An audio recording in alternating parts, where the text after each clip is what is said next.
Hello guys! Gagawa ko ng atsara.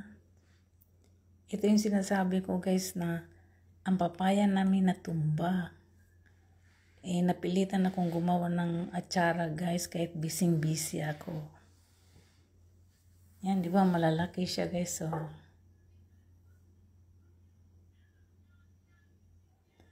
gumawa lang ako ng 3. Sinubukan ko lang. Ayos lang naman.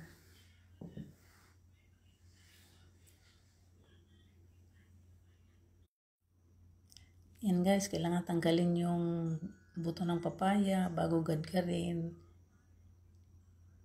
para malinis. Hindi na mahalo yung buto ng papaya, mapait yun eh. Yan, malinis na. Yan, gadgarin na natin.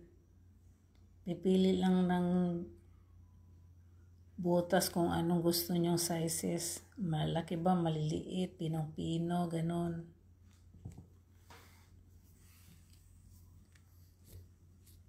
Alam nyo guys, maraming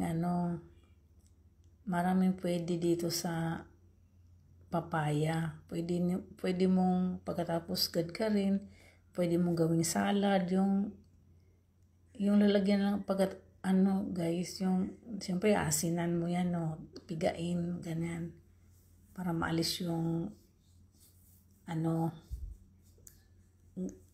dagta. Tapos lalagyan lang ng suka, mga sangkap, ganun lang guys, bitchin. Pero ito guys, ang atsara, niluluto talaga yung suka.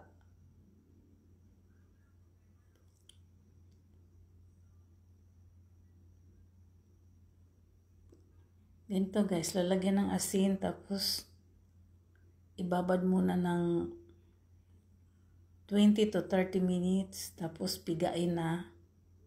Yan.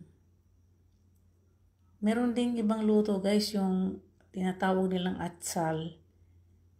Yung naman, yung papaya, ini-slice yun, tapos binibilad muna. Bilad sa araw. Pagkatapos, igigisa.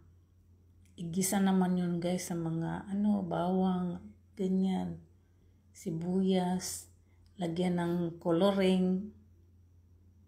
Yan guys, ito naman, atsara, niluluto yung suka. Niluluto ng 5 minutes. Yan.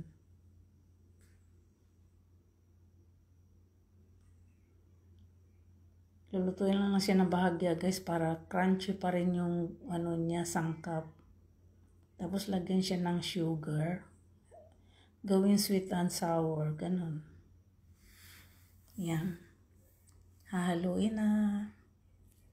Masarap na.